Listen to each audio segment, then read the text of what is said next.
I mean? This Canelo person, man. All day, in between swims, in between meals, you got guys trying to argue that Canelo is in the wrong. He in the wrong because of a fight that Badou Jack offered him. He in the wrong. I'm gonna let the list populate and we gonna get into it.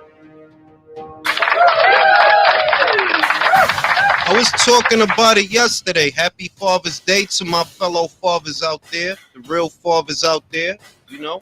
Shout out to my man Unbiased. Shout out to my man Toby. The argument don't make sense. Canelo did not ask Badou Jack for a title shot. He didn't ask him for that. Now, 3 fights ago, there was a fleeting interest in fighting Lunga Makabu. That was before the John Ryder fight, before the Golovkin trilogy, and before he lost to Dmitry Bivol. We know that 3 fights ago, there was an interest in maybe going to cruiserweight. But we know that interest, it didn't materialize because they ended up going to light heavyweight. And that was for Lunga Makabu. Ain't nobody asked Badou Jack nothing. They ain't asked you, yo, can we get a shot at your belt? Nah. That was Badou Jack that was like, yo, I'll fight him. He got to come see me. That's what he said. Those was his words. And these guys is trying to turn that into a moral victory for Badou Jack. So let me see if I understand this. The dude that been at cruiserweight for 3 years in 6 fights, it's okay for him to call out a super middleweight. But if that super middleweight say, well, look, I'm really not a cruiserweight, bro. So can you come down a little bit? Because I'm not a cruiserweight. He the one that's wrong. Even though he didn't ask you for nothing. That's backwards logic, man. But you can't waste good logic on illogical people. That's what I say all the time, that I could show you that 2 weeks ago, that was Badou Jack that got that ball rolling, not Canelo. That was Badou Jack promoter that was trying to pay for that, not Canelo. That was Amir Abdallah in 2021 that said, yo, we'll fight Canelo at 175.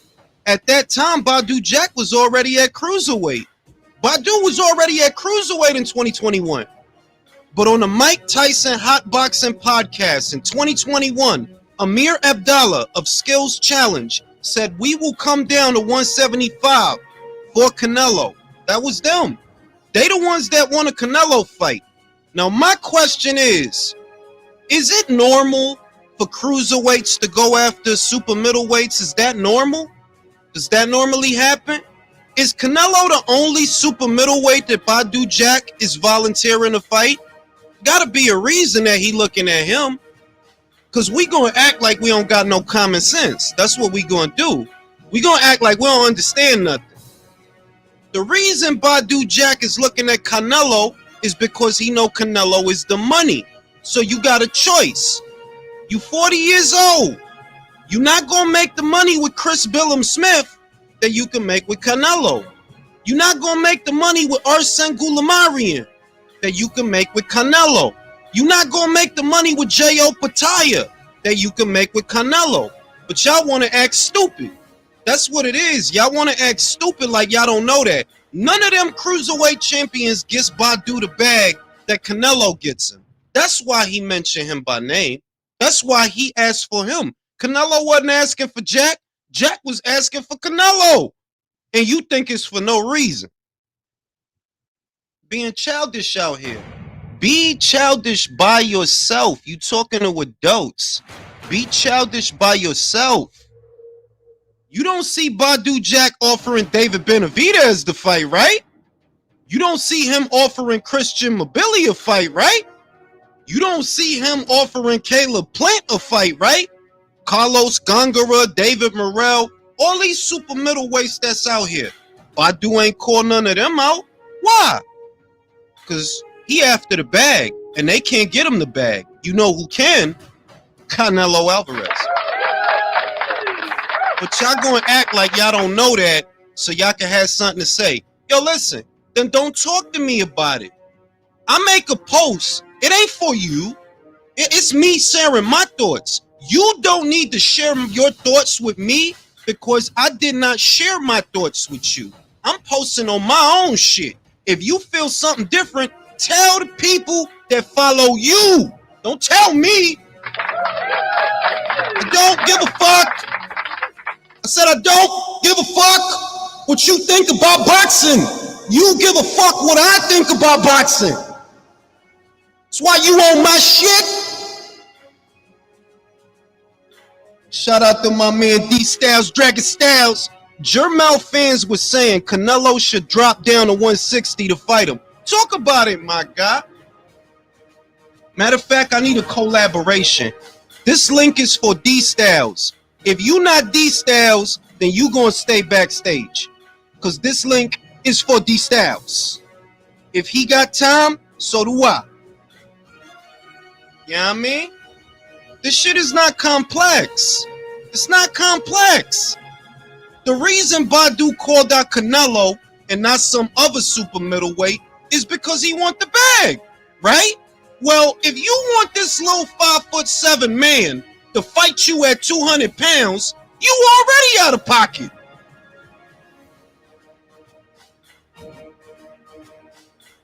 Motherfucker, how you know?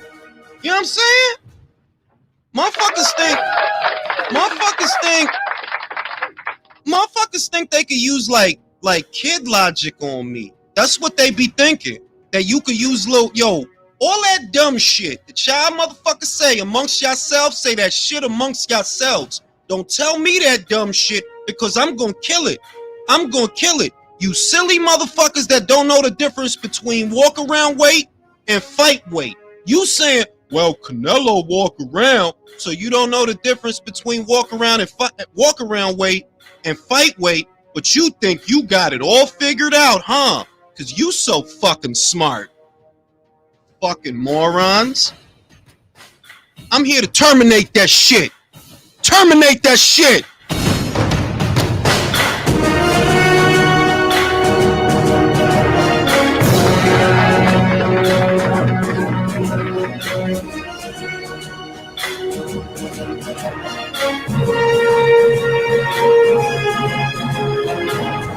I gotta terminate all that bullshit.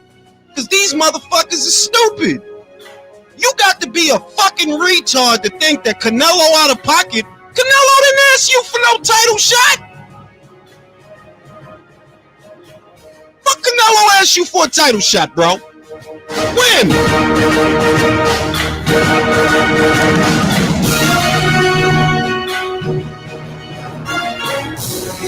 Canelo didn't ask you for shit. Get the fuck out of my face. Stupid motherfuckers. I am in rare form, Candace. I am. I ain't even going front. I am. That shit dumb. Now, if Canelo said, yeah, I want to fight Jack, I can see. Jack been talking about this man since 2021. He literally. His own man said, yeah, we'll come down to light heavyweight for Canelo. We'll cut his leg off if we have to. His own man said that on the Hot Boxing podcast with Mike Tyson. But y'all trying to make it seem like Canelo, who is 5'7" if he ain't 5'8". Y'all trying to make it seem like, yeah, it's Canelo's fault. Canelo is wrong. So the dude that weigh 200 pounds is not wrong. But the little tree stump, he wrong. Y'all bugging. Losers hate winners. Motherfucker. Losers hate winners. And I got to terminate that shit. I'm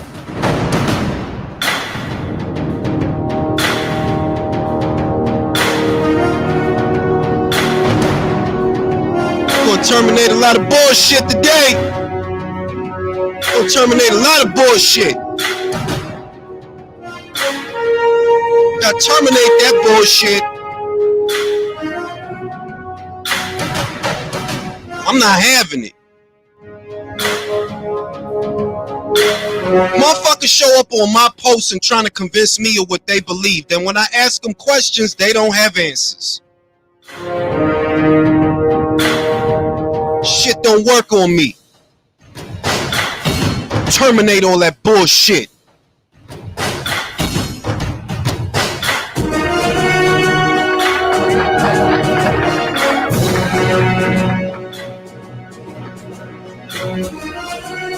We out here, B. Not putting up with that shit. Y'all got a motherfucker weigh over 200 pounds trying to fight a 5'7" super middleweight, and y'all don't see nothing wrong with that. You a fucking hater. Get off that man dick and go unify a title. Get off that man dick and get a legacy of your own. Get off that man dick and get your own bag. Get the fuck off that man dick.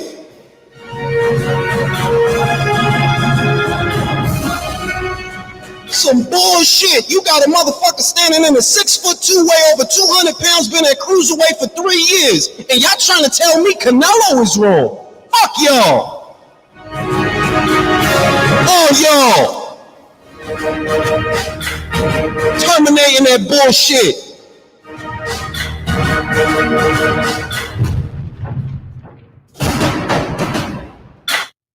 All right, I gotta calm down. I'm getting excited. That shit was live. That shit was live though, wasn't it? That shit was live. Like, y'all felt that shit. Don't act like y'all ain't feel that shit. Y'all felt that shit. I was spitting. This guy is spitting. You motherfucking right. I was spitting just now. You know what I'm saying? But y'all motherfuckers sound stupid. You got a guy who's been at cruiserweight for the last 3 years in 6 fights. And you telling me that Canelo the one in the wrong? Canelo in the wrong. Y'all motherfuckers is crazy. We got the great motherfucking Based Kid. What up? We got D-Styles in the building with all the dragons. All the dragons. Now, I'm going to go to D-Styles first. I want to go to D-Styles with this shit. What do you think about this Badou Jack situation? Well, it's a very confusing situation, and I'll be very upfront. I don't like the catchweight, and I don't like the rehydration clause if that happens to be true. However, look, if you want to decline the fight, decline the fight. But I mean, you are the one that we're pursuing the fight, right? It's not like Canelo just randomly offering you the fight here. He's not chasing Badou Jack. You know, he's not pursuing the guy. You wanted to fight him, and the reality is you were a champion at 168 not that long ago. You fought at 175 not that long ago. So they probably figured maybe you can make a fight there. Now, again, I'll be honest. I don't like a fight being at a catchweight, but just like in the court system, you know, we have precedent. So if we're going to implement the new tank rule, which means it's okay to do catchweights and rehydration clauses, then why can't Canelo do it? It's a tank rule, and I find it funny that it's the ones that were okay with the tank rule that are the most upset about it, and they're acting, and they're just filling social media with all their fake outrage too. It's always fake outrage with Canelo, like, you know, like that's what it is. People that over exaggerate the whole thing. They over exaggerate what he does and doesn't do. It's just crazy.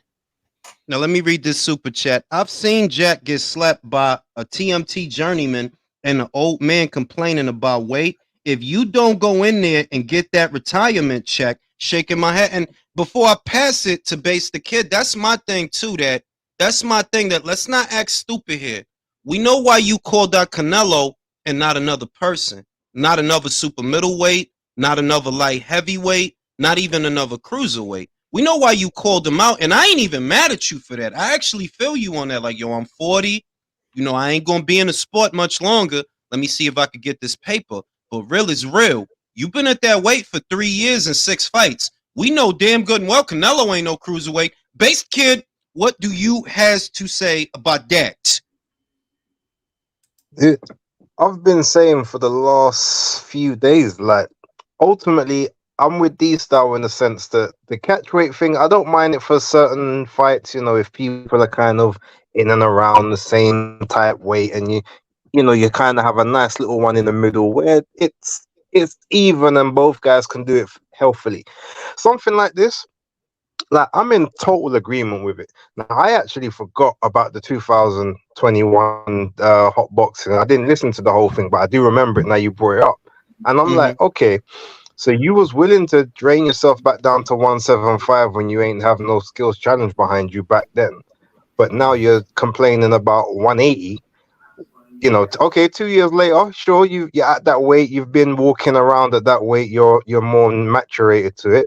But I've said I think a fair compromise is 185 or even 190, but you can't weigh more than 200 the following day. Like, rehydration, you have to weigh 200, and then you get the fight on. Whatever you weigh after that, you weigh after that. Because Canelo realistically can't go to 200 pounds. He just can't. You know what I'm saying? Now I want to say this, Space, because this is my thing. They looking at the catch weight, right? And doing this. That's what they doing. And to D-Style's point, which I think is a magnificent point, ain't y'all the same ones celebrating Gervonta Davis catch weight and Ryan Garcia? Ain't y'all the same ones that celebrate Mayweather catch weight and Canelo? All of a sudden, y'all don't like catch weights. See, when Canelo do something, it's not okay. But when somebody else do something, oh, it's all good. It's all good. It's all love. And that's the corny shit. Now, if you qualify Mayweather's victory over Canelo, which was fought at a catch weight, I qualify it. It counts to me. Then what's your problem with Canelo, a motherfucking super middleweight, fighting Badou Jack within cruiserweight? Because in case you stupid motherfuckers didn't realize, anything in between 176 and 200, that's all cruiserweight. All of that. 176 to 200. Canelo not telling you to come to light heavyweight. You still in cruiserweight. Technically, it's 175 because remember, you have to weigh under 175 or 175.01 to be a light heavyweight. So yeah, that 25 pounds, you make that whatever you choose to put. And ultimately, again, as we was just saying previously, with the whole Canelo Mayweather thing, you can't not qualify it because Canelo's the one who said, I'll do it at catchweight. Mayweather never told him he had to. He offered it. But that's my thing. Like, and I'm gonna pass it. I got a new guy here. His name is Stagger Lee Goods. I'm gonna let him go next. But what I'm gonna say is, look, when Chad Dawson wanted to fight Andre Ward, he knew that Andre Ward was not at his weight. He knew that Andre Ward was down there at super middleweight. So what he said, since I'm the one that's calling you out and I'm the one that want to fight you, I'll come down. Canelo is not asking you to come to super middleweight. He ain't asking you to come to light heavyweight. You wanted him. So accommodate him because you need this more than he does. And you want this more than he does. Go ahead, Stagger Lee Goods. What's going on, you guys? What I just wanted to add to this was, I think you mentioned that Badou Jack was the one that was asking for this, correct? Mm-hmm. So, I don't mind Canelo. I'm not like, the biggest fan or anything. He's doing the work, and I appreciate Canelo for that, and the fact that he's busy and he's just keeps pushing fights. But realistically, the guy can't really move that well at 175, let alone, I don't know, whatever catch weight that they decide on, 185, 190 or whatever, to get closer to Badou Jack's weight. Badou Jack's gonna have to cut down, and I don't think that's realistically possible if he's been at cruiserweight for as long as he's been. I just don't see how this fight fares realistically. I mean, I get we're talking about all the outside of the ring controversy with him not being able to do things that other people do, like rehydration clause and all this other business. Everybody lets go of it when it's Gervonta Davis, but as soon as it's Canelo, it's just a big deal, and everyone just jumps down his ass and all this. But realistically, how do you see that going down?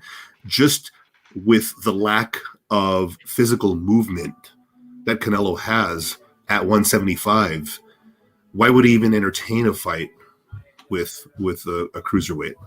I would say that these guys argue in bad faith because they live in bad faith. That's how they are. That's how their minds work. They know that light heavyweight proved to be a little bit too much for Canelo Alvarez in the Bivol fight. They saw that. Come on now. You saw what happened in the Bivol fight. Sure. Canelo looked slow and old. Like he didn't look himself. And that was at light heavyweight. And these guys want him to fight at a max of 200. What do you think they want to happen? You know, that's basically what I see, that a lot of these guys, they argue in bad faith. They live in bad faith because they on some hater shit. Hey, listen, if you hate Canelo, that's your prerogative. I'm not trying to make you like him, but this is my angle. I'll post something and I'll ask a simple question. You telling me that 20 pounds is too much for you, Badou Jack, and I actually sympathize because I'm 40 years old. I know you don't lose weight as quickly when you 40 fucking years old. Hell no. So I feel you, Badou Jack, but you can't turn around and say that 20 pounds is too much, but 32 pounds ain't. You know Canelo not a cruiserweight. You and I both know that. So let's be fair is all I'm saying. Let's be fair. Well, you know, if this was somebody else, that wouldn't be the narrative. I mean, it's only the narrative because it's Canelo, and like I said, I've had these conversations with people before, and I'm not like a Canelo fanboy or anything. I really don't care too much. I don't put a lot of stock into these fighters. There are some that I do, and then there's some that I don't, and I think he did win me over a little bit more when the way he looked against Danny Jacobs when I saw that fight. Same. And then when he fought Billy Joe Saunders and when he fought Callum Smith, I think those were really good performances by Canelo. Those are three notable ones. And then Austin Trout. I think I believe he won that decisively. I agree with that. But there's certain fights that he had that I'm like, I still argue the two Gennady Golovkin fights. The first one definitely was a loss, and the second one should have been a draw, and it could have gone either way, but that's another story. But anytime I kind of bring this up to kind of come to his defense on as a person, as a fighter, as someone, a celebrity that gets shit on for any little thing, it's a very unfair it's a very uneven scale here. We've got guys that people don't know enough about that are doing this kind of shit, and they're not getting nearly the flack. They're not getting nearly and I think it has to do with something called the 80-20 rule. More people know Canelo Alvarez is the 20% that's responsible for 80% of the fan base. So he's the one boxer that has the biggest following or the biggest fan base. More people know who he is than anybody else. And this is a rule. This is the 80-20 rule. Like there's 2% of the boxers are responsible for 98% of the fan base. So honestly, look, Canelo is one of only two boxers on the Forbes list. One of only two. And Joshua. And I feel that when you're a successful, hold on. When you're a successful person, see, I try to simplify it, and I'll just say that losers hate winners. Canelo is a winner. His legacy is like he don't. You know that he could retire right now and get in the Hall of Fame. Absolutely. He's had a Hall of Fame career. He has a Hall of Fame career. Like he don't need to go to Division 5. For Badou, it's done already, bro. Just for the record, for everybody to know out there that Canelo Alvarez was a Hall of Fame fighter at 160 already. He was already that at 160. Yeah. Now it's even more so. So now let me break this down. At 27 years old, this one at a time. This is at 27 years old. This man fought Austin Trout, Erislan De Lara, Floyd Mayweather, Miguel Cotto, Liam Smith, Gennady Golovkin, at least once. That is all at 27 years old. Why is Demetrius Andrade not held to that standard? Why is Jermall Charlo not held to that standard? Why is David Benavidez not held to that standard? That you expect a man that is 5'7" if he ain't 5'8" to do all the goddamn work? I mean, that's the distribution. That's the who do we criticize in every field? People are going to criticize Jeff Bezos and they're going to criticize Elon Musk. They represent they're the 20% that represents the 80% of the wealth, and those are the known people. Nobody's going to criticize the CEO of Costco or the CEO of AT&T because they don't know those names, but they know who Elon. It's one of those things where the people at the top get shit on the most. And the people at the top made it there because they had to work their fucking ass off to make it. I'm trying to tell you, bro. Look, and I'm not elitist. I'm a realist. Losers hate winners. And if you were Canelo, I did not fight Cotto and Austin Trout and Lara and Golovkin and Liam Smith, and I didn't unify super middleweight. I didn't do all this to bow down to you. All right? Let's not pretend that Canelo need Badou Jack belt. He don't, bruh. He doesn't. He don't need your belt. The reality is he has a mandatory in the queue that most people don't know about. But because I'm a fucking nerd, I know who your mandatory is. I know it's Noel Gavor. I know he's a handful. And I know you 40 motherfucking years old if you ain't 41. And before you fight him, you gonna pursue a Canelo fight. Because that motherfucker might beat you. You know that, and I know that. They don't look at shit like that because they don't really watch boxing. All you know is you hate Canelo because Al can't control him. That's the basis of all of this. Al Heyman cannot control Canelo because Canelo is a business unto himself, and they fucking hate him for it. Yeah. He's a definite entrepreneur. He's got an entrepreneur mindset. And he is after these legacy fights, no matter how ridiculous they may sound sometimes to us. Because I thought it was ridiculous for him to fight Kovalev as a fan of boxing. That was an unnecessary fight for me. That was just okay. He just needed it for his legacy and to make history. And so in the history books, 20 years later, because when in 20 years nobody's gonna remember this shit. All the drama. Let's say this, bro. I equate Canelo fighting Kovalev, except Canelo's victory was decisive. It wasn't a robbery. But I look at Canelo's victory over Kovalev at light heavyweight the same way I look at Oscar De La Hoya's victory over Felix Sturm. You know what I mean? They're like, bro, we know you not really a middleweight. Like, we know that. And then when you fought somebody that was good at middleweight, Bernard Hopkins, he folds you up like a beach chair. When Canelo fought Bivol, you know, you found out, you don't really belong up here, little homie. You need to go back down. I do want to just touch on Badou Jack's tweet because he did something, and I could tell like a lot of people that don't like Canelo really like the tweet because he ended it with, "Well, go fight David. Go fight the fight." Badou. Why don't you practice what you preach? Why don't you call out Jai from Australia? Go fight him. Exactly. Little ass Canelo. Imagine if Canelo challenged Errol Spence, to come up to 168 to fight him. Imagine that was the case, and imagine if Errol Spence was said, "Well, I'll go up there, but let's meet at 164 or something, and or let's come up with an agreement." None of the people criticizing Canelo right now, a vast majority of them, right, would keep the same energy. They just wouldn't. They would not, and I know they wouldn't. They would implement the tank rule that they implemented for Ryan fucking Garcia. Okay, that's what they would do, and they would be totally okay with Errol Spence asking for a catchweight in this hypothetical, right?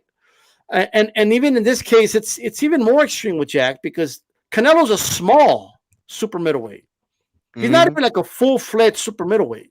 John Ryder bigger than him. I agree with that completely. I think even at 168, he's pushing it at 168. Yeah, he's pushing it at 168. And in Spence's case, he's actually a big welterweight. That's his first weight class, right?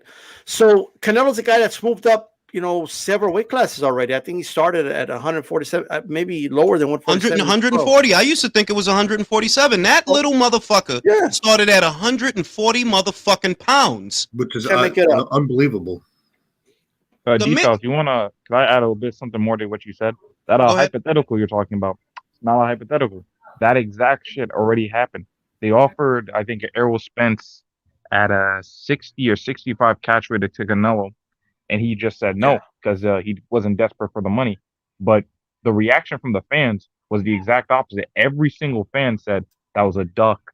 Errol would have beaten him. People still say that now for some reason. And I was like, I looked at that and I said, are we really going to sit here and be upset that Canelo didn't fight Errol Spence, who he would have absolutely annihilated and would have probably ruined the Crawford versus Spence fight single-handedly? Look, let me the say size this. difference to me is like Canelo calling out Lomachenko to a fight. Yes. I'm gonna say this. I'm gonna say this, Reyes. I'm gonna say this. I got some smoke for these guys. The arguments that they make live in an environment where you have to have absolutely no common sense and no cognizant thought whatsoever, because these are very disingenuous people. They live disingenuous lives and they make disingenuous arguments. You telling me Canelo ducking Spence because he would not adhere to his catch weight, but Badou Jack is not ducking Canelo because he don't want to adhere to his catch weight. You and your double standards, man, this is always my argument. It's a free country. You could feel however the fuck you feel. My thing is, why the fuck are you telling me? Because I know why. Because nobody gives a fuck how you feel. That's why you telling me.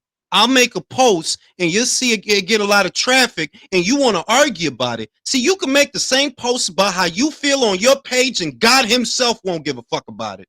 I'll post the shit, you want to get mad at me. Oh, it's logical. It's low IQ. No, you just a fucking hypocrite, bro. And you mad that don't nobody give a fuck about no Andre and no Charlo and no Benavidez. Nobody give a fuck about him. Who the fuck bought that fight? Who?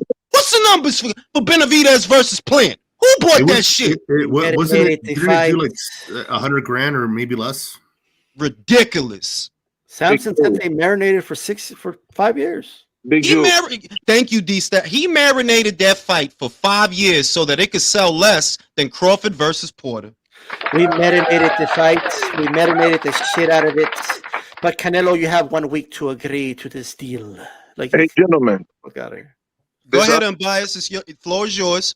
All right. So one thing I would like to say, though, y'all talking about a very loud minority. It's not everybody that says that Canelo dug Spence, because you talking to another person here that's not necessarily a Canelo fan, but I respect Canelo and what he's done over time. So the first thing is, heavy is who wears the crown. So this is expected. When you get to this level, you're going to have people that's going to hate you, because being on top, people going to hate you when you're on top. That's just granted. But this fight shouldn't even been on the cards in the first fucking place. Let's just be honest here. This fight should have not even been a discussion. But Badou Jack brought that to the table. But at the same token, having him go down to that weight, that type of weight, I can't initially agree with that. And I never sit here and champion Tank doing this shit. I think the shit Tank doing is weak as fuck. So I'm going to keep it even. I'm not going to say it's weak as fuck on Canelo's part, but I'm going to say, bruh, nah, man. Why do you? But another part of me says maybe he did that because he really didn't want to fucking fight in the first place. So he said, if you're gonna do it, these are the type of terms I'm gonna do, because I'm gonna be at a disadvantage. So I gotta have this type of advantage to be to do the fight if I'm going to do it. So it comes off as he might not even wanted to fight in the first place. But Unbiased, let me say this. The difference I would say between Gervonta's situation with Ryan, big difference. Canelo's situation with Badou is, hey, Gervonta, you actually fought at 140 pounds before. Could somebody point me in the direction of the Canelo fight that took place at cruiserweight? Because I must have missed that one. Never, ever heard. Never, ever, ever. Never seen ever. that shit. I never seen that shit. No, I haven't. It's not the same. It's not the same. I just brought that up because that was a talking point, because there are, again, that loud minority. We pay attention to that loud minority because they're so fucking loud. But the majority of people don't think that, Canelo ducked Spence for not going that route. That's just the loud minority. But at the end of the day, here's what I feel. I feel Benavidez and Canelo both are kind of on some bullshit.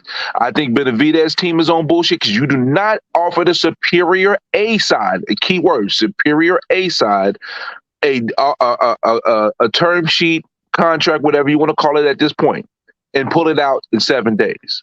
And then we know for a fact that they're not petitioning because PBC wants to have the fight and don't want to get outbidded by Matchroom. So if you're really dedicated for this fight, then you're going to either petition or you're going to sit down and you're going to hammer a deal and you're not going to pull that shit away in 7 days. But then I got to turn around and keep it even. Canelo, this is the fight that we want to see from you. Don't at least answer the motherfucker and say something to him. Say, hey, listen, I'm not interested. Or you just don't leave it sitting there on the table. You at least answer the man. That's all I can ask. No. I want to say something. Wait. I gotta get on my God mode shit. I gotta get on God mode. Everybody relax. I'm on God mode. Canelo Alvarez was hounded with the name of another fighter, a better, more popular, more accomplished fighter than David Benavidez. This is not his first rodeo. Gennady Golovkin is who I'm talking about. Gennady was supposed to destroy Canelo. He was supposed to, but did he? No. They went to wars and basically almost had 2 draws.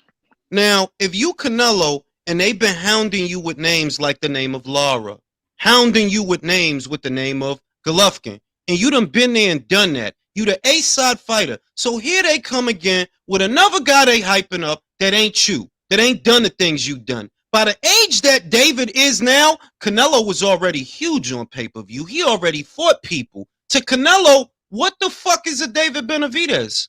Another guy y'all hyping up? Another one. Because we did this already, bro.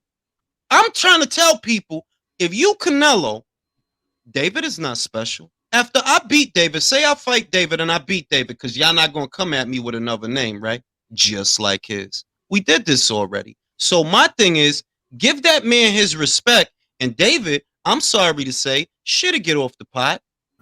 I saw what his father said. They said the Morrell fight is not happening. I repeat, his father said the Morrell fight is not happening. So I have a suggestion. Let's go into God mode.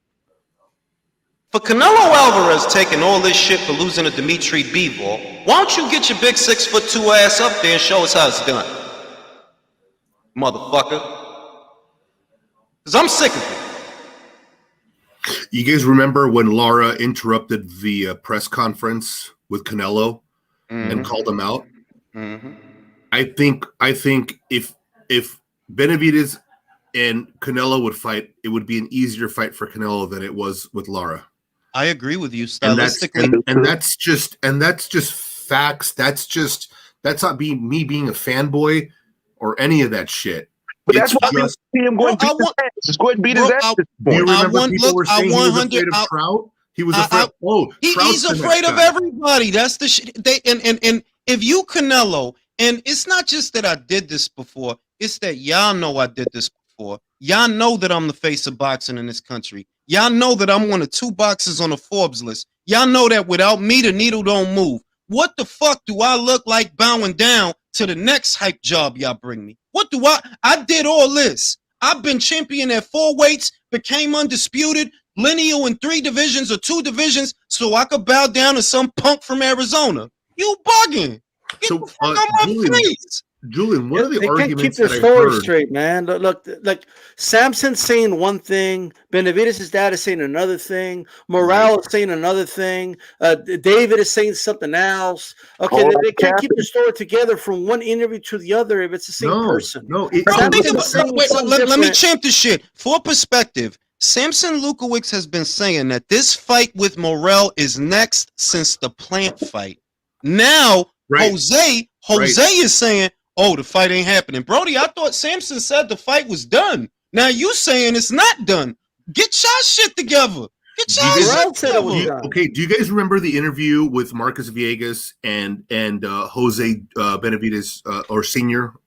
And he said in March, 29th or 27th, 28th. He said, we just signed a 3-fight deal that said Morale, it was going to be Charlo or Andrade.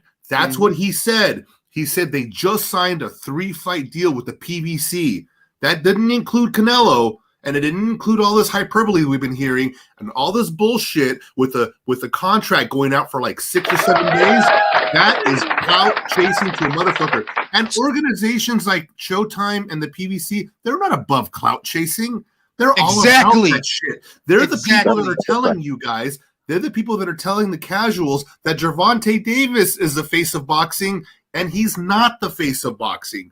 Now, if they're willing to lie to you guys about that shit, what makes you think they're not going to lie to you about this? This is all hyperbole. They're the ones when Gervonta come out. When Gervonta come out looking like a treasure troll, they call him a 3-division champion because I'm a fucking moron, right? 5-time world champion. He's a 5-time world champion, and 3 of them belts is Reggie belts. But you, fuck it, because I'm a fucking idiot, right? I don't know nothing. Y'all trying to fool me. So just to your point, that is so true that Showtime, Stephan Espinoza, and the PBC as an organization are not above clout chasing. They're not. They do it all the time. And what I see with this kid, and I've maintained this, but people don't believe me, I don't think Sampson wants him to fight Canelo. I just think he wants to use his name to sell fights. I don't think he wants him to fight Canelo. Because the shit y'all do don't make sense. This dude is literally the face of boxing in this country. And you're telling me that you had an offer on the table for 5 or 6 days, and you took it off the table for a David Morrell fight that's all the way out there in October. Brody, you acting like you ain't got no time. Summer just started. But look, you know that there's an agenda, all right? Because they like Sampson tells a lot of obvious lies when he's trying to convince people something. So, for example, an interview he did with, I forget who it was. He was doing an interview, and he actually said, oh, David, he's taking over Vegas. The reason Canelo's fighting in Mexico is because they're giving tickets away to the Golovkin fight because nobody wants to see Canelo fight anymore. David is a new sheriff in town. But you look at the figures, I mean, what do you mean? Like he literally said in an interview that Canelo Golovkin had to give away tickets, right, to their third fight because nobody wanted to see it, even though it did an $18 million gate. Compare that to a $3 million gate that freaking the fight they marinated for fucking 5 years did, all right? Any site that brags about marinating a fight with Plant for 5 years will not have a problem marinating a fight, quote unquote, and using Canelo's name for clout, quote unquote, all right? They wouldn't mind doing that with Canelo, all right? They just wouldn't. Because at the end of the day, what do people think Canelo's doing? Is he aging out David Benavidez? Does he want Benavidez to gain more experience and get better, like in order to duck him? Supposedly, apparently that makes no sense. That's oxymoronic if you think about it. No way he would do that. And you know what's happening here? There's not a real faith offer being presented. Reynoso's he's not gonna come out and call people out and say, "Yo, we're not getting any real offers here." He's not gonna come out and say that so Sampson can show a fake ass screenshot, all right? Of some proposal, right? Because Sampson's going around, he's doing interviews, right? And he keeps saying things like this: Canelo is we're gonna give him the payday. He doesn't give us the payday, and also other dumb shit. You're not gonna offer Canelo an amount of money unless you believe you're gonna make some type of profit with Canelo, right? Like he's not the one calling the shots over there anyway. Exactly. He's a puppet promoter. He's not a real promoter. Que cuando Canelo fue para allá for Caleb Plant, he wasn't dealing with some fucking guy, a Samson Lukowicz. He was dealing with Al Heyman directly. That's who he was dealing with. So the idea that Sampson is going to show us an email in his drafts folder that he probably didn't fucking send anyway. But here's the thing. And we're just going to believe him. Let me just say this one quick point. Really quick. He did an interview with Joe Habib, right? And he said, we'd offer him more than we ever have, right? And Joe Habib would say, well, I read a report that it was 50 million. I cannot say the amount, but it is north of 40 million, well north of it, right? And then he asked him, well, who's giving the money, you or PBC or Al Heyman? And he wouldn't answer the question. Right? He wouldn't flat out say if it's directly from him giving it to Canelo or if it's from the PBC. He said, well, we don't disclose that. You know, we keep that all the matters. Son pura pendeja. Look, what they rely on is the sheer stupidity of the boxing community at large, because they expect us to believe that the 50 million is coming from Samson, or is it that Canelo's good for the money? Because if we take Canelo out of the equation, we know your fucking fighter ain't no $50 million fighter. We know your fucking fighter ain't on the Forbes list, but you think we're all idiots. That's why you get away with that. And the other thing about the media these days, most of the media is like, I'm not knocking Habib because I know he's a straight shooter. I'm not even saying that. But it's like the media knows he's lying. Here's what I mean. All right. You said he signed a contract that included Demetrius Andrade, so that here in 2023, you could start saying, oh, well, he don't sell a ticket. We ain't going to fight him because he don't sell it. Well, what happened to the contract you said that he signed with the PBC that included Andre Charlo and all this other shit? What happened to that? So all of that was fake, in other words, right? Nobody hold this dude to his word because he changes his story every time you see him. So is he fighting Morrell or is he not fighting Morrell? Is he fighting Andre or is he not fighting Andre? What are you going to do? You going to have a rematch with Lemieux? What are you going to do? Now I'm going to get another piece of chicken and while my blood pressure lowers. I'll be back. Now, Jules, hold on, wait, Jules, before you go, you remember Samson came out and said, oh, yeah, we want $10 million for Andre, but then in the next breath he says, Andre don't sell. Same shit. Now, let me read the super chats before I go. Shout out to Hot Boxing Minute. Losers hate winners. It's that simple. Shout out to my man Country. Que lo que, manín? Ya tú sabes, manín. Estamos aquí. Oh, wait a minute. There's more super chats. I didn't even know. Shout out to my man El Cervecero con toda la cerveza de coñazo. Canelo can literally turn around and do the same thing that Badou did. He can go and call out a 147-pound dude. That dude will say, I can only go up to X, and they will change the narrative and say that Canelo, the big guy, ducked the little guy. That's what they did with Spence. That's what the fuck they did. Now I'll be right back after these commercial messages. Now, let me ask all you gentlemen a question. This is what I'm seeing here. I see that it's going to eventually come down to the point where Benavidez team is going to have to prove that they're serious because they're going to be cornered and not have any other fight. And I got a feeling Canelo will be left with lower options as well. Are we going to see something happen where natural order kind of just sorts itself out and these two actually end up being forced to be fighting each other? No, they could find a bum for David to fight anyway. They could find him under a rock, under a pebble. After he fights every good guy, even Charlo, I'm going to be real. I wouldn't be surprised if a type guy like him who kind of has a name, but he's kind of faded these days, they just bring him up and it's just an easy fight for David. He's too young. He'll have all the options to waste out Canelo until he's probably like 36 or 37, if Canelo still wants to stay in the sport at that time. And then the narrative will be, well, we couldn't get a fight with Canelo because he wanted to retire instead of fighting us and he dragged it out, and they'll try to build him up that way. I agree with that. thing. Canelo still has more options because Canelo could just say, fuck it. Give me Jaime Munguia, Mexican Independence Day. I don't know about that, but I agree with the narrative. Whoever spit out the narrative that Canelo, that David Benavidez is going to fight whoever and try to age out Canelo, I totally see that happening, and then putting it on him, saying that he doesn't want to fight, he'd rather retire. I can kind of see that because let's face it, what dominant, impressive win has he had over a very skilled elite fighter? He hasn't fought anyone elite unless you count Plant, which Plant outboxed him for like 6 rounds. And we all saw that. And if it wasn't for the fucking gas tank, he would have outboxed him throughout. I just David's career is a mirage. Canelo, pun intended, Canelo could retire without fighting him. No one's going to say nothing. When Canelo's at his Hall of Fame speech and getting his fist shrine, no one's going to say, you didn't fight David. Like, it's irrelevant because it's such a small minority that don't even buy his fights, don't even buy his tickets. So it's just like wasted air on people that aren't actually consumers.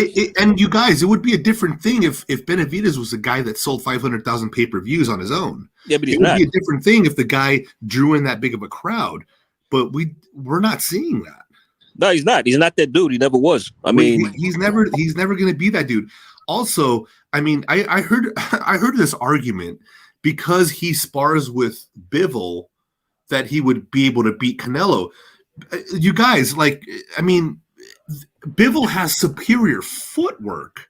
Bivol has superior movement. I don't know. I don't know. Benavidez doesn't have nearly as good as movement as There's Bivol. only one thing that Benavidez does well.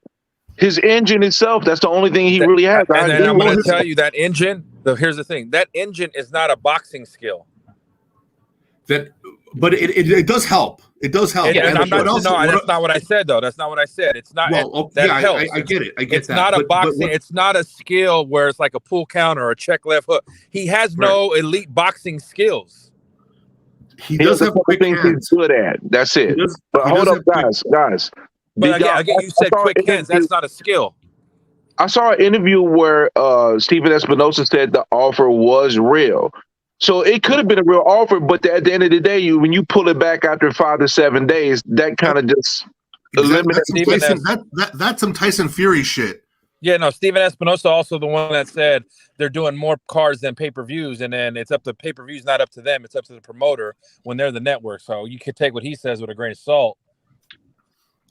When I heard that they pulled the offer back so fast, I immediately thought, who didn't immediately think that's some Tyson Fury bullshit?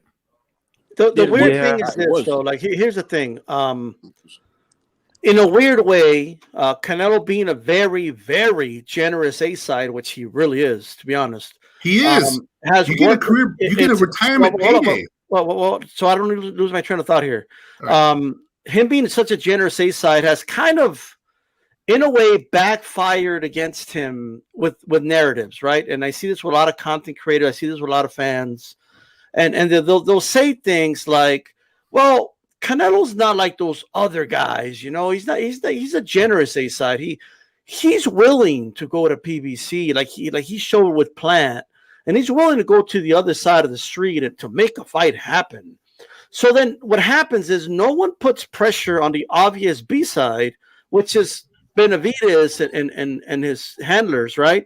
No one puts real pressure on them and says things like, which is common sense to me, if you really want the fight, if your dad is coming out and saying stupid shit like, we're not in it for the payday, we just want the opportunity and all this other dumb shit, right? If that's true, you know how you would really put pressure on Canelo? You would really, like real pressure. You would come out and you would say, I want this fight so bad. I talked to Al and I told him, let me go to the zone and let me go beat this guy. I'll come to your side of the street. We'll do it under Eddie Hearn Match. We'll do it under Canelo Promotions. That's how bad I want this fight, right? Espérese un momentito, hermano. Espérese un momentito, because to that, I actually have a retort. You know, our good friend G Funky actually caught up with Samson Lukowicz not but a few weeks ago, and this is what Samson Lukowicz had to say to that proposition. Yes, sir. So, does that mean you'd be willing to fight on the zone if that's what Canelo wanted? No. I believe that he's got to expire on the next fight. Otra vez, si no lo oyeron. Why are we in an age where a B-side is telling the A-side under no circumstance will I go to your side and fight you? And I'm going to tell you why. I'm going to tell you why, D-Star. Me and Jules have discussed it ad nauseum. Eddie Reynoso negotiates from a place like he's a fucking gentleman, and it's not fucking snakes. He's too fucking nice. I agree. No, I mean, look, this is why, like, as much as Floyd used to irritate me, right? I now understand fully why he was so aggressive as an A-side. Because when you are too nice and when you're too passive, right, in the long run, it works against you. People start to use that niceness against you at some point. And when it comes to Canelo, one at a time. Go ahead, D-Styles. I'm just going to finish the point really quick. When it comes to this, I hear way too many people say things like, well, Canelo, you know, he's willing to go do these things. He's willing to go to PBC. He's not like Floyd was. He's not that type of guy. He's willing to do it. So I don't expect anything from the B-side guys, right?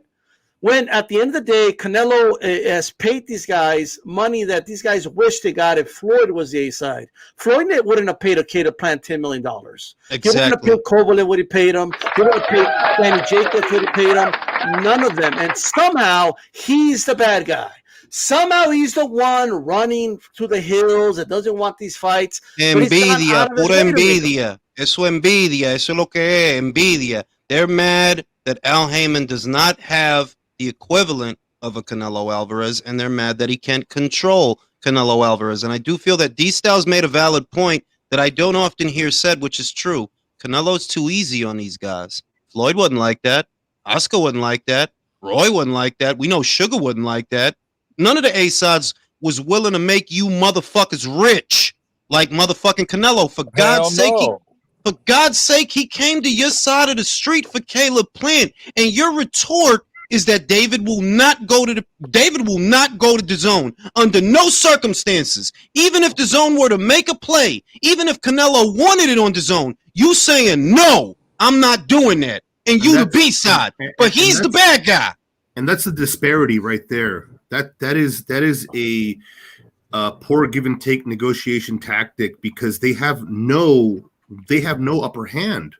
I mean, you just said it right there. They have nothing to negotiate with. If they had Gervonta Davis where Canelo was, maybe they can blow him off. Maybe they can blow everybody off. But the fact that they don't have anybody, they have nothing.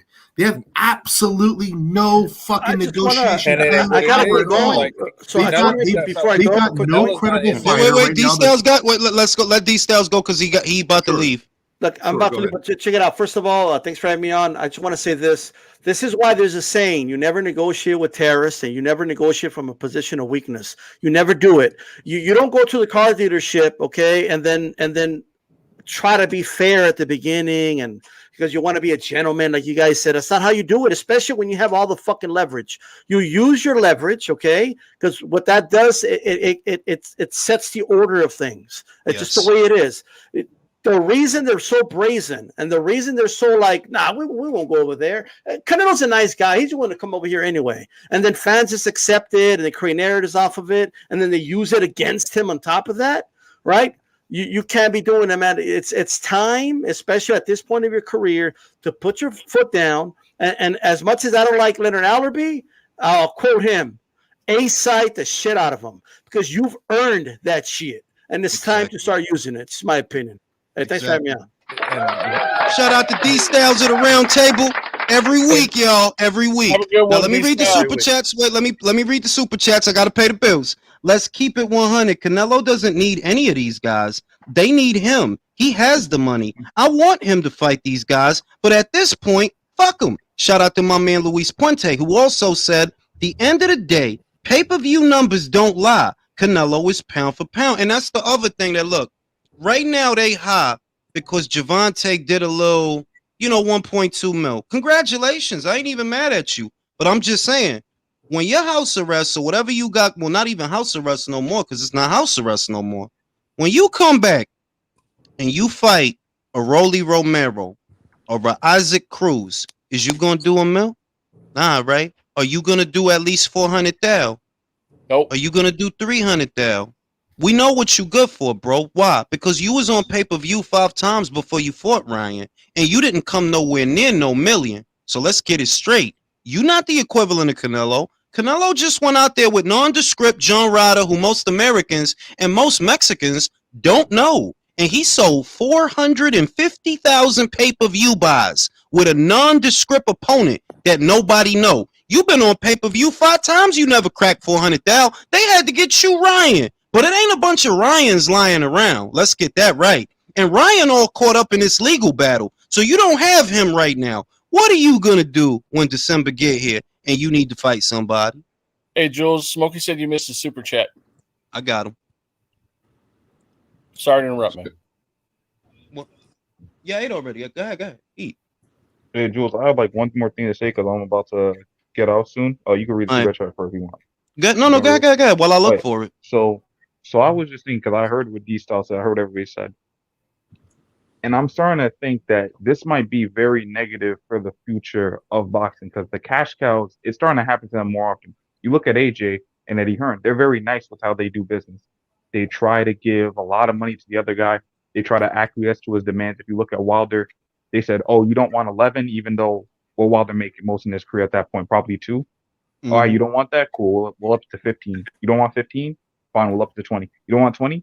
I will up it to 100. You still don't want that? Fine, we'll revisit this at a later date. That's way too fucking nice. That's fucking crazy. I agree. If you look at Usyk, I know he's not a cash cow, but he goes to Fury. He could probably at least ask for 50%, maybe 50, maybe 40. He goes and says, fine, you want 30%? Cool. You want it in London? Cool. All this rematch shit? Fine. And the fight doesn't get made because at a certain point he's getting stepped on so much that it doesn't matter. And then the same thing happens with Ryan.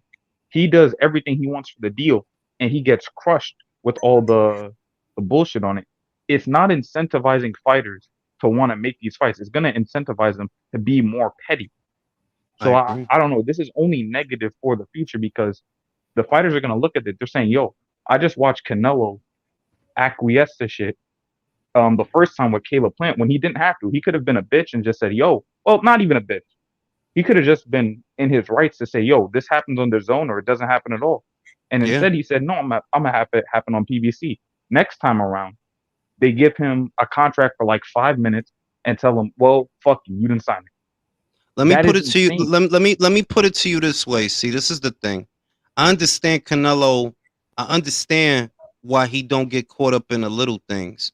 And it's because if I negotiate that way, and here I'm negotiating like a bitch, like I'm scared of something. That's not how that kid moved. Remember, Oscar didn't want him to fight Lara. He chose to do that, or for his own volition, just because, yo, I don't like you coming up here talking to me like that. Oscar didn't want that. Canelo, for all his faults and all the shit, that dude is not no bitch. That is proven. That dude, like, nah, he don't move like no bitch.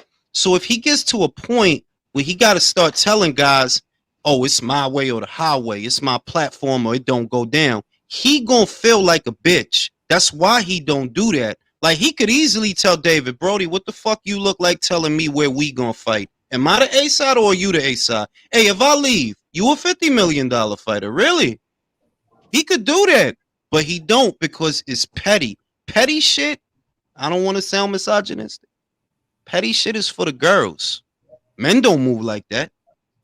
Yeah, let me get caught up on. Let me do all this in the open like this and argue with, like, nah, I don't move like that. You could do that. You gotta do that because if you don't, ain't nobody gonna talk about you. But me, I'm Forbes list, baby. I got Hennessy over here, bro. You know, I do commercials. When I heard commercials with Sylvester Stallone, you know who I am. I am Mexican boxing. The fuck is you? You Arizona, fam. When I heard about the $50 million offer, I laughed. I laughed. I immediately thought, did these guys take out a fucking loan or something? Like, what are they fucking thinking? Like, hey, Dad, we gotta make it look good. Let's take out a fucking loan to pay this dude. You know, like, what the fuck were they thinking? Yeah, like where'd you go? You went to Chase? Where you went to Navy Federal? Exactly. You took out a small business loan? Like, we got to get the money for Canelo. Let's go to Navy Federal. They went to Daddy Warren Buffett and they asked him for a $50 million loan because I want to fight Canelo. Yeah, this for a Canelo fight. He good for the money, yo. He good for like, man. Listen, good for the money. I mean, where the fuck is he's gonna get 50? You think he's got $50 million laying around to pay Canelo? I don't fucking think so. Good luck with that. Because what they do, and I really believe this, they prey on the stupidity of the general public. You can say that you're offering Canelo 50 mil, right? And the audience won't question it. But me, where do you have $50 million, bro? Hey, let's take Canelo out of the equation. You still got $50 million. You know the answer. No, motherfucker. No, if you had $50 million, David would have fought more than once last year. That motherfucker only fought once. Thank you. It's David Lemieux. David fucking Lemieux, dude. A shot David Lemieux, you guys. A fucking shot David Lemieux. That what did he have to move up? He had to move up. Was that his first fight at 68? In all fairness, he was a former champion, though. Let's give him some credit. Ken, sarcasm. It's really mediocre and it's ridiculous. And it's for this reason, I'm gonna say that the last 5 years, that's why I ended up watching more international boxing, like Australian boxing, Japanese boxing, UK boxing, because the American boxing scene is full of nickel and dimers. It's full of mediocre businessmen that really don't know how to do business. Because, hey, Samson, if you really believe in your fighter, if you believe in him, do what Holyfield did. Holyfield believed he could beat Mike. Holyfield negotiated that fight on the premise that, you know what, I'm not going to be able to ace out him in the first fight, but I'll get him in the rematch, and rest assured, there will be a rematch because I'm going to beat him. That's how he got the fight, negotiating like that. Look at Andy Ruiz. God bless him. You can say what he want. He went into that Joshua fight with every reason to lose, but he didn't. Because when you believe in yourself, well, that's how you move. Now you got this Samson Lukowicz, whatever, John Malkovich motherfucker. No, we're not saying to the zone. He's contra, is like, man, how do you sound, fam? You telling me if Canelo told you, yo, hey, I'll fight your boy on the zone, you gonna say no? Wow, so you just got, oh, all right. Well, I hope you and the Cuban with 9 fights, I hope y'all could sell some pay-per-views, because I know y'all ain't sell shit with that last one. I know y'all didn't. You bugging. You think that at a time when Top Rank is giving us fights like Lopez versus Taylor on regular ESPN, for fights like that, we supposed to give you $80 for Caleb Plant? You bugging, my guy. And you keep putting out these caliber of box office fights that don't get bought. You know why? Your competitors are putting out fights that are equal to or better than what you putting out. That motherfucker shouldn't have took no 5 years to put together. You marinated that fight for 5 years so it could sell 100,000. That's fucking mediocre. Fuck out of here. Now, shout out to my man Smokey with the super chat. Please, Nello, just go beat up Benavidez. I wish he would. Because I'm tired of hearing about that guy. I'm so sick of hearing about that guy. Yeah, now, you know what? As long as I've been watching boxing, this is like the 15,000th time Canelo's been called out by some guy. It never ends. And everybody, it fucking never ends. Oh, I remember the thread on YouTube or on Twitter. Oh, but he can't beat Callum Smith. Callum Smith will fucking smoke him. Callum Smith will fucking do this. Callum Smith is going to come in there and fucking just whack him around. And what did he do to Callum Smith? It was a dominant, one-sided beat. Caleb Plant. You had Leonard Ellerby, Andre Ward. They picked Caleb to beat him. Andre fucking Ward. I can't believe that shit. Andre so Ward. That same Andre Ward, and this wasn't that long ago. That same Andre Ward that picked Caleb Plant to beat Canelo could say that Canelo's quality of competition ain't all that. Same Andre Ward. It can't be that bad. You thought Caleb was going to beat him. Can't be that bad. You were in his camp, Ward for God's sake. train Plant a bit too, if you remember. He was in the fight camp. And look, I respect Andre Ward. You know, I do. He is a Hall of Famer. But it's just that whenever this redhead kid is involved, all these guys get super petty. He talks shit about him a lot. He shits on him all the time, and I don't get why. I don't understand why a guy. I'll tell you why, bro. You know what? I'll tell you why. A guy of Andre Ward's caliber shouldn't be talking down to Canelo. He shouldn't be doing it. Right. And it looks I'll tell you why. It's because up until recently, up until 2021, Andre Ward was thought of, and to me, he still is, but not in his own mind, I guess, because he's showing his insecurities. Up until Canelo Alvarez made history in the super middleweight division, Andre wasn't throwing shade at him. The whole Golovkin saga, Andre was actually rooting for Canelo. He didn't like Golovkin because at that time, he was throwing shade at him. Now, all of that is done. The smoke done settled. Now Canelo is at the weight where you know, most of your body of work was actually at super middleweight. At light heavyweight, he only had about 4 fights, 4 or 5, give or take. Most of Andre Ward's body of work was at super middleweight, and Canelo made the history that you never made. Yeah, you was unified. You was unified, but you wasn't undisputed. Exactly. Yeah. That's what that shit. That's what he could have. He could have. He didn't want to go to Canada. He didn't want to fight. Hey, bro, you didn't want to fight Butte. All right, bro. Hey, what fault is it of Canelo that you didn't want to step up and do the business? It's not his fault. Why are you so bitter? You could have done it. I mean, the shit is crazy to me because, you know, I would have picked him to beat Butte. I would have picked him to beat Lucien Butte. He would have beat him. I think anybody, any logical boxing fan would have. Now let me read the super chat. Shout out to my man Anthony Alvarado. Let them tell you now, A-side don't matter anymore according to them. Yeah, unless it's motherfucking Gervonta Davis. Then suddenly everybody has to grovel and everybody has to bow. You know what I'm saying? Let me see, get the next super chat. Edwin Castillo says it's all PBC smear campaign. They need to play dirty to stay afloat. And what to push their narratives, G Funky also blames it on. That's crazy. Cause look, I fuck with G Funky, right? But when Samson Lukowicz is telling you, no, we won't send David over there, that should be a red flag to you. That should be a red flag. Like, fam, what do you mean no? What do you mean no, fam? Like, if he was to say, yeah, I'll fight your boy in September on the zone, then you need to pack your bags and go. If that's the only way you can get the fight, then go, because it takes sacrifices. That's what Floyd did with Oscar.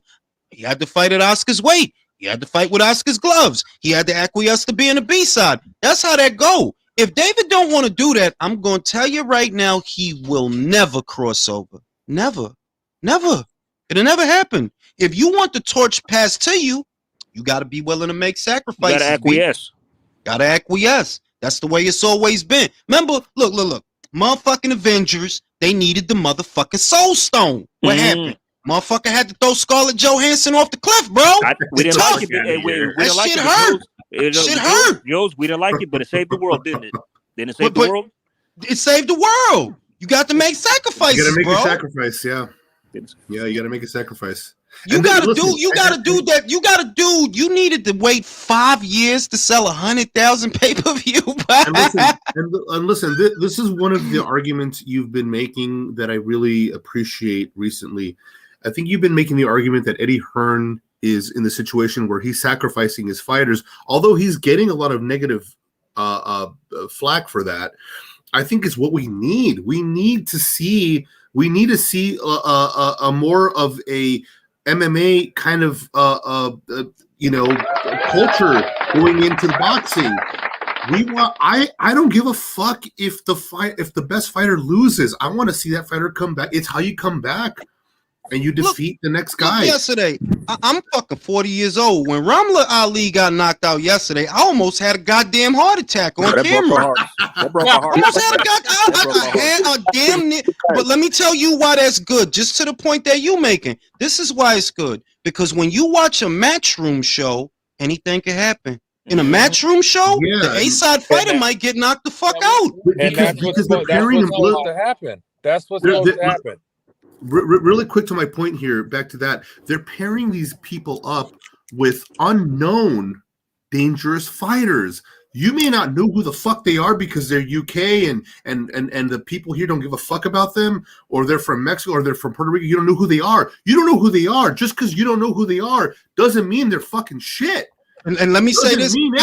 Listen, I fucking knew. I did a video on it. I tell you no lies. I knew Alejandra Guzman was dangerous. I did a fucking video on it. I said, Ramla better box. She better stick and move and keep the punches straight. But the general public doesn't know. The casual doesn't know. Even your semi versed boxing fan, your semi person doesn't know who these people are. And that's the disparity with boxing. Look at how many times Eddie could roll out. Look what happened, Laura Wood. You keep exactly. That's a great example. You keep doing that formula. You got a rematch. You created moneymakers. Thank you. This what I'm saying. And now we got Wood more. We got a lot out of them making Lara versus Wood in the bubble, because that's where it all started. They made Lara versus Wood in the bubble in 2020. You know, pandemic. Everybody's indoors. Nobody could go outside. Warrington, my fault. Yeah, Warrington. Warrington got the shit beat out of him. Beautiful shit. Then we got a little rematch out of that. Then we got motherfucking Bronco versus Wood. Then we got Bronco versus Wood 2. All good fights. All good money makers. Okay, you remember Cancillo versus Machado? Remember that shit? It was supposed to be like a washout for Machado. Machado was supposed to beat Cancillo. And Andrew beat the shit out of him both with the body shot.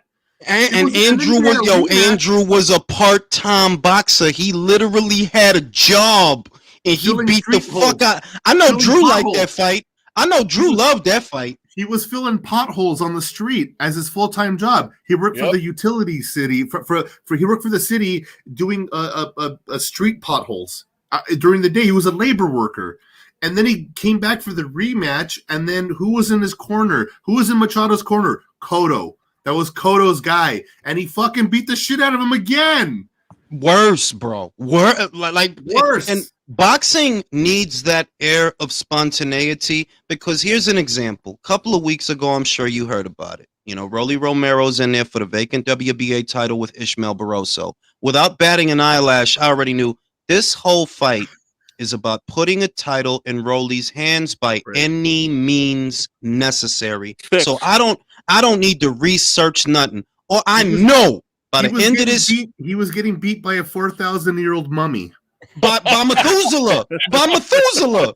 They unwrapped the wraps. Methuselah walked out with boxing gloves. He's winning the fight. King Tut came and beat the shit out of him. And, this shit is crazy. They robbed King Tut. I literally watched the slow motion highlights of right before Tony Weeks jumps in. Rolly doesn't land a punch. He didn't land a punch. I gotta say, Jules, that was like the first time I ever saw a fighter get stopped for actually landing on the other fighter.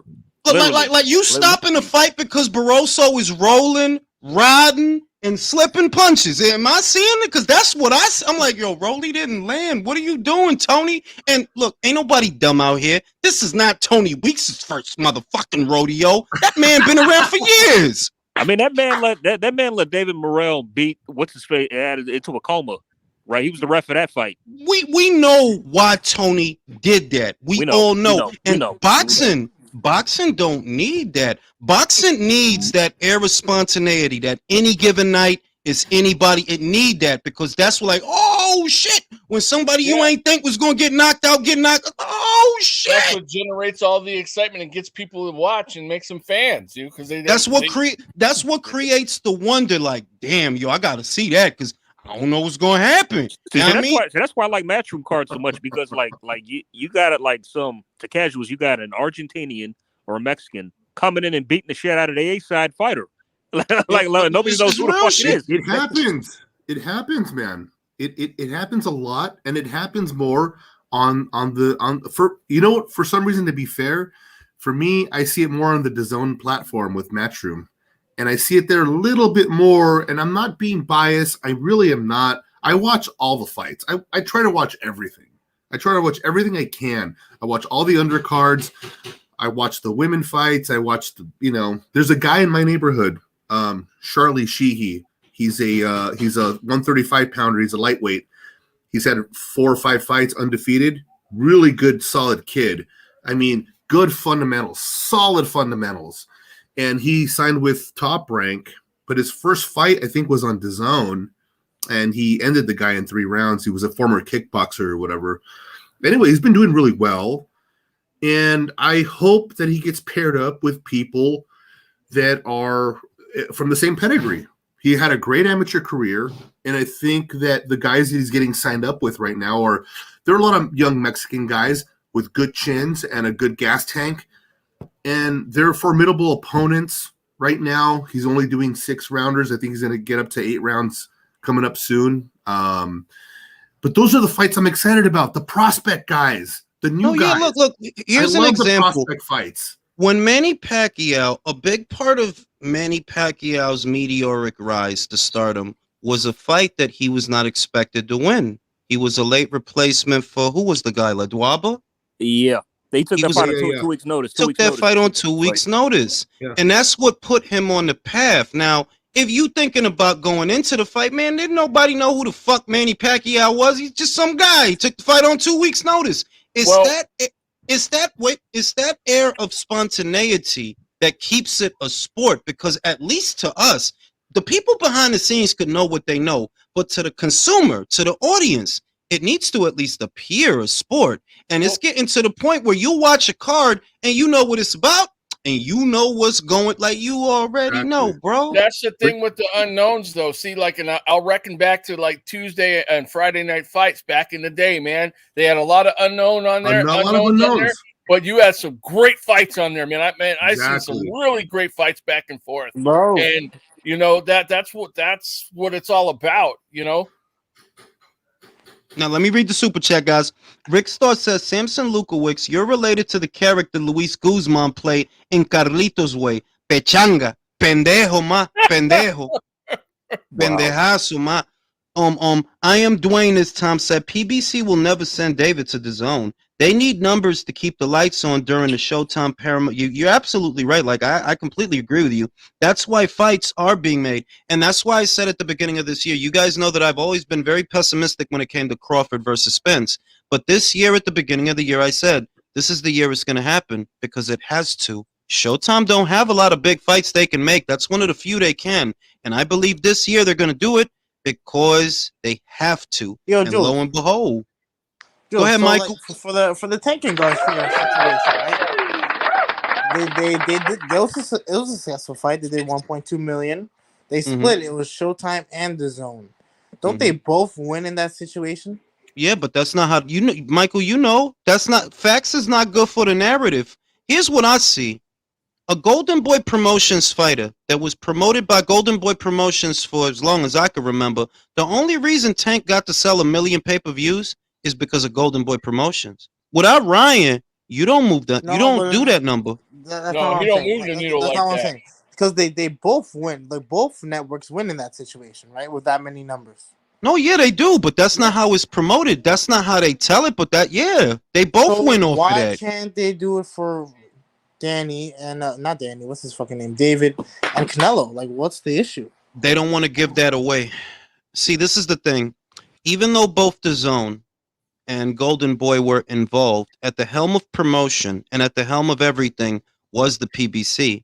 And that's how Lupe Valencia wanted it, because word around the campfire is this whole time he's been trying to get Ryan to PBC. This whole time he's been interfering. If you read through the complaint that Golden Boy just filed against Ryan Garcia and them, you know that their contract is still actionable. It says that Lupe Valencia has been interfering, and they've been talking to people and talking about fights without Golden Boy's involvement. Even though, you a Golden Boy Promotions fighter, you under contract. So it's like, even though they were both involved, it was still more of a PBC show than a DAZN show. It was still more of a PBC show than a Golden Boy show. You know what I mean? Like, yeah, they both won, but it was still more a PBC show. You know what I mean? Hey, Jules, who is this Lupe guy anyway? He's his lawyer and advisor. I did a video on him. I showed the guy, Lupe Valencia. I thought he was a promoter with, or a chairman with Golden Boy. He wasn't. Not co-chairman. Okay. He's Ryan's advisor and lawyer, but he's not outside of Golden Boy. Yeah, him. In other words, he's acting as he's driving a wedge between Ryan and Golden Boy. That's what he's doing. You know, Ryan accepted a dick in the booty deal, and it's almost like he doesn't realize that, like, they fucked you, right? Like, they fucked you. That's and Lupe wanted them to fuck you. Like, he got you to agree to this. You younger than Gervonta. That fight didn't have to happen this year, but you listening to Lupe, you got your ass knocked out, motherfucker. You know what? I still don't think it's gonna hurt his career as much, though. No. I mean, it's not. It doesn't. It hardly has to be the end. I'm not even gonna say it has to be the end. And also to the boxing fan, to the real boxing fan, how serious is he taking this fucking career right now? Oh, no, he don't take it seriously. That's the point that I'm making. I heard that he went to the gym and he left early, or he went to the gym and he stayed just enough, and then he would leave. And there were reports that he would show up to the gym and be like, "I already know." And what's his name? Mr. Slick. I forget his name. Oh, Ellerby? No, his new you talking about Joe Goosen? Yes, Joe Goosen. Joe Goosen just didn't know what to do with him because he was just too. He was already saying he was kind of untrainable in a sense. I don't know if that's true. That's not. Listen, you got to think about it for a second, right? Look at the trainers that he has been through. He's been in there with Eddie Reynoso. He was in there with Joe Goosen. These are Hall of Fame trainers. These are trainers that that they know their craft. These ain't new guys or random guys or nondescript guys.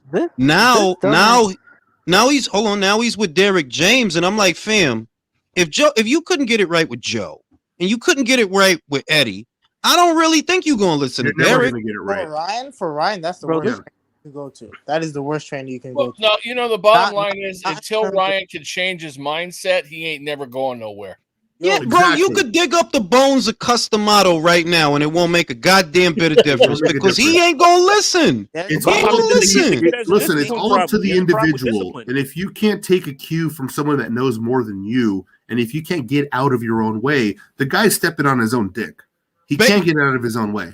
You could dig up the bones of Sophocles and Plato. There is such a thing as a bad student. You could have the best teachers in the world. And it won't matter if you're a bad student. Ryan was training at his house 3 days a week or some shit like that in his garage. He felt more comfortable there. Cobra bag drills. This dude is making TikTok videos and painting his nails with nail polish. He was making a TikTok video. You've seen it, bro. He had black nail paint and he was singing to a boxing glove. Okay, so this is the second. Bro, he started tonguing out a Cleto Reyes glove. I'm not lying. He started a Cleto Reyes glove. I saw that shit. Like, I mean, dude, this is the second dude who's painting his nails after Demetrius. What is with this trend of dudes painting their nails? Bro, that's just this generation, bro. Like, I'm sorry to say that. Demetrius is 35. Like, what the hell you doing that shit? Yo, well, I can't even say it's this generation with him. Like, fam, you not 25, you 35, bro. What are you doing? That dude is older than me. Are you talking about Andre? Yeah, he paint. Yo, bro, they did a live. Him, and Chalo did a live on Instagram. Oh no, I saw that. Shit. And he touched his face, and his nails was painted, yo. Bruh, that shit looked like him and Jamal. They wanted to hook up with some shit, bruh. I motherfucking told y'all that shit looked like Omega. That shit looked like a Tinder date. Like, so you like cats? Yeah, I love cats. You know what I'm saying? Like you look like my bad. Hold on. That whole interaction was surreal. I thought it was very strange. I thought they were trying to court each other over like a dating app. It looked fucking weird, dude. I'm trying to I told y'all. The energy in that shit was mad awkward. The energy was mad awkward. Like, what y'all on a date? Like, y'all want to be alone? You guys like cream with strawberries or Chardonnay wine? It's just weird. We can do it. Like, we can do it. Hey, they were hold on. My favorite part. Right? Hold on. My favorite part was like, I'm not fat. What? I'm not fat. Look at these thighs. Look at these thighs. Look at these. Look at these. You know, their eyes was all glossy and shit. It's like, yo, that, like I said, yo, that shit. Hey, man, if that's how you swing, do your thing. But that shit was weird. Jamal was like, I'm not fat. What are you talking about? I'm not fat. That's just my ass. Oh my ass is fat. If we see them going to Dubai after this, something's wrong. Bro, like that, and I'm like, and remember what's going on. Remember what's going on around this time. Around that time, at least according to Mike Kopinger, Jamal Charlo was supposed to be in a running for a Canelo fight. And after that news breaks, then y'all go on Instagram, y'all start making googly eyes at each. Like, what are y'all doing? Like, what? Ain't you supposed to be in a running for a Canelo fight? He's giving up a payday. Why is he giving? Okay, the question is, why is he giving up a payday like that? Because he liked Demetrius's braids or some shit like that. Like, I don't know. I mean, it's like Jamal don't set up fights. You don't run your own career, my guy. What are you doing? You know what I'm saying? You don't. For real, like Mr. Calderon says, I can't wait for the WBC to push the mandatory on David, and the PBC can't outbid Matchroom. That's why they're not pushing for the fight. But that take critical thinking skills. That okay, David. You're WBC interim champion. You say that you want Canelo Alvarez, but you haven't put any pressure on the people on the WBC to order the fight. You haven't petitioned for them to order the fight. You're not doing what Carlos Adames did last year. Last year, Carlos Adames was pushing for the mandatory. So he went to Cancun and he was like, yo, order the fight. They didn't order the fight, but you know, it is what it is. I don't see you applying that kind of pressure, David. Look to me like you don't really want that fight. Y'all just want to use that man's name. That's what I see. They don't want it. They're gonna fuck around, and Munguia is gonna get put up in there. Like, David, you got to fight Munguia now. I mean, And Joe, they ain't gonna win it's that funny first bid either. about speaking of Carlos. It's like it's funny how you mentioned the fact that he petitioned the WBC because if Carlos was about his shit, he wants to fight the top middleweight. So I can respect that. But if they don't see it, when now he's seeing that the WBC is pretty much jerking him around, he should chuck that belt and shoot for the WBO, climb up the rankings and fight Yeti That's the Edebek. How same about shit that? I said. Like, if you Carlos Adames and they doing you like that, why would you even want them to get a piece of your next purse? You basically paying them, and they not ordering the fight. Then why lose that percentage? Why give them any money if you not gonna order the fight? You might as well go another route. Fight Edebek. And that's why I like what the Saudis are doing. They do like they did with the Live Group, Jules. They said like, "Oh, you don't want to work with us? We're just gonna overpay all the talent so they leave and then bankrupt you guys, and you guys got to sell to us." Same thing they're doing with The the sanctioning story body. is that Wilder about to sign a skills challenge. You know that's what the news. That's what the rumor is, right? I heard. Oh, is Espinosa gonna get mad that he's with a regime that beheads people the way he is mad at Daniel Kinahan? You know he ain't gonna watch him not say shit because he's a fucking weasel, bro. Like, look, I don't even like Conor McGregor, right? But he was right when he said, "Yeah, that dude is a weasel, fam." Like, yeah, he is. Like, I be saying that shit. Like, You ain't gonna do shit. Shut your fucking mouth. You know what I'm saying? Like, you over here, like, what was the shit? What was the shit? This dude was virtue signaling the other day about some shit, and I'm like, hold up, ain't you the dude that's selling everybody a man that hit women? But Yeah, you no, never bring that up. my boy Sal, that one that Rick Glazer calls Sad Sack Sal. Mm-hmm. Because fucking Weasel tweeted, "I can't believe people are excited about fights getting put on by an alleged cartel leader." And then fucking Sal Crow tweeted him, was like, "Bro, shut up. We could expose you for all this other stuff." He's like, "Calm down, Steven." Like, come on, bro. Like, how you getting mad at a drug cartel, but you selling me a woman beater? Like, really? Or look what Charlo called Andrade on the live. He you know, the LGBTQ word he's called, and I ain't heard Steven say nothing. Rainbow Mafia gonna be outside them Showtime offices. They don't stop playing around. I'm gonna get a piece of chicken. Y'all cool out. Yeah. Hey, read the super chat real quick. Show the screenshot. Shout out to my Benavidez' wife. I gotta get that shit, Smokey. I gotta get that shit.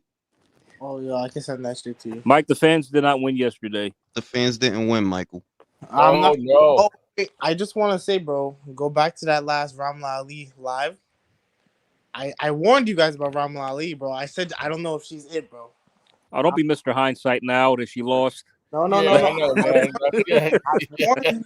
I said it's on camera. Nah. We know. She'll come back though. She'll come back. She got to work on some shit, but she'll come back. That Guzman girl, good for her. I gotta go fight actually. I just saw the highlights. She did not come to play no game. She got parked, bro. She did not got parked. play no game. Yeah, her ass got lined up like a crime scene chalk body, man. Shit. Bro, he iced her, bro. Yikes. Them Argentinians, man, don't play with them. Oh, she's Mexican. Same thing. Same thing. More or less. Hey, yeah, I guess so. Somebody was saying that was Chavez's daughter, man. As long as they're not Dominican, it's okay. No, his trainer has something to do with Chavez. I think that's one of Chavez's old trainers or something. But not the girls and his daughter, I think. No, they were just saying that. I didn't think it was though. Polo saying that's Chavez's daughter. She don't look like him. He lying. He trolling. I have something to tell ya. Yo soy Chavez. Ay, güey. I gotta learn Spanish. I'm Chavez, guys. I need to learn Spanish. Yeah, but the fights from yesterday, they were really bad. And then, what is it? Ocampo got iced. Tim saved this. Yeah, bro, he took him out real quick. I didn't watch the Regis fight. I was out, but apparently Regis. Don't waste your time. That's a fight that shouldn't be rewatched. But the guy was running the entire time. He was. Yeah, and that just contributed to the whole negativity of it for the most part. But if he can't, I love Regis, but I'm not making no excuses for him. But if he can't cut off the ring, it's a bad thing, bro. Well, the thing is, I think Joe's pointed out yesterday, it's like, you gotta, he's not really a pressure guy. So, it's going to be a little difficult to pin down a guy who's on his bike like that. But You know, I mean, it was just a negative. The dude fought a negative style. I mean, I think honestly, I kind of want to. Well, I'm not going to be watching that guy going forward, but you know, I kind of want to pay attention to see how he does against other guys. Hitchens will give Regis a lot of problems. Like that's a dangerous fight. So who would hit you? Oh yeah, I think so now. But yeah, more so, yeah, I think because if he's going to struggle with, I mean, but Hitchens won't be on his bike like that. Yeah, not like that guy. I don't think so. I thought so before, but even more now. Yeah, I might have Hitchens in that. We'll see. Yeah. Fight, to be honest with you. Hitchens will get that was just a bad style fight, dude. I mean, I don't think I mean, Hitchens won't be moving that much. Like not that. Look what happened to Tio, man. He had a bad style fight, and then he came back. Yeah, Santa Martin. It's styles, big fights, man. You know, and it's amazing that most people have forgotten this because a hell of people are taking shots at Regis on Twitter. I'm saying like, oh, he was never that good. Oh, Tio and Devin are going to smoke him. Now a lot of people are trying to say they think Tio could beat Regis. Yeah, they are. Tio's 2-time undisputed. Oh boy! Oh, get out of here with that. I still think Regis will give Tio a hell of a fight. Thank you, sir. Appreciate it. I still have that a 50-50 fight. Thank you. Opinion. But my guys, it's this trend where like one guy has a bad performance and they just throw him in the trash. Right away. No, that's garbage. That's his garbage. You can't go off that because this guy. I mean, it was so frustrating. This guy did not come to fight. No, he didn't. He came to run and survive. He came to spoil and survive. This fight was so annoying. Dude, he came to spoil and survive. That's all he came to do. Hey, this was Rigo versus Casemiro all over again. Yeah, exactly. Yes, that's exactly what it was. Thank you. That was one of the most boring. I could have had a root canal. That dude should be ashamed of himself. You don't win a title doing it. You don't win a title doing shit like that. It was so every time the bell rang, I was just or the tap like I was like, come on, do something, fucking do something. Well, and nothing would happen, and it just annoyed the shit out of me so bad. I just didn't want to even see who won the fight at the end. I just shut my computer. I was like, fuck this, dude. I couldn't take it. I found out who won the next day when I woke up, like this morning. But it was such an infuriating fight. I couldn't believe how horrible this dude.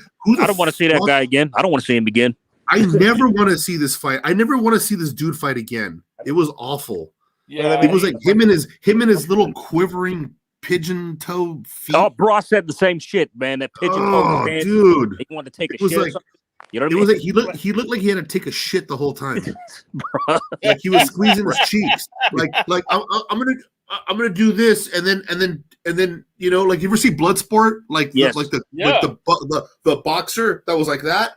Yeah, and he just felt like he had to take a shit the entire time. He was like, when does the final bell ring so I can go fucking take a diarrhea shit? That's what he looked like. It was awful, dude. It was one of the worst fights I've seen in a long time.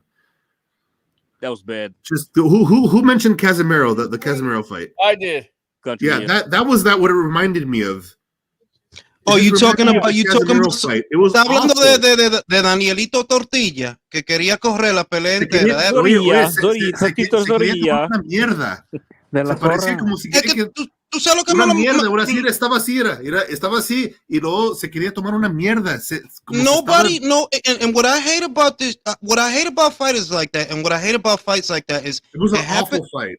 It happens all the time, and it never registers that shit doesn't work. It didn't work for Conceição. It didn't work for Conceição in the Valdez fight. It didn't work for Rigo in the Casemiro fight.